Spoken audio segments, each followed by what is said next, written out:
in Cupertino, their brand new theater, and we're looking at the brand new iPhone 8. And the most obvious thing you're going to notice when you pick up one of these things, this is the iPhone 8 Plus, is that it now has a glass back. Apple says it's the hardest glass ever put on a phone. Sure, it does pick up fingerprints, but really not that bad, and it's got sort of a nice cloudy finish under the glass, so I think it looks way better than the 7 actually. They also did a really good job blending the glass into the edge of the rail on the side. Otherwise, everything else is pretty much like the iPhone 7 that you know. It still has Touch ID, unlike the iPhone 10. It still uses that force touch thing, so it's not a physical button.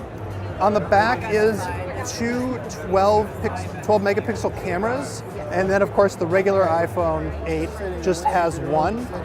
But on the 8 Plus, it's actually really impressive because it uses optical image stabilization, so your telephotos will be a little less shaky. And when you jump into the thing, you can go right into portrait mode, and you can choose all of these different options that will automatically adjust the light. And when you point it at somebody's face, let's see if we can identify this guy here, it will, yeah, we gotta move closer, and it will automatically set it to the stage lighting. Apple, of course, has a bunch of sample shots here, so this one's really impressive. Here's the portrait, and we can adjust. So here's what it looks like with the effects. This is the original photo. They were able to identify the face and then apply a bunch of different lighting effects to just the face, which is really impressive. Is it as impressive as actually doing a thing with the DSLR? Yeah, maybe not, but it's way better than any other camera gimmick I've seen before. Inside there is a new chip. Apple calls it the A11 Bionic. It's a fast chip, they're always faster.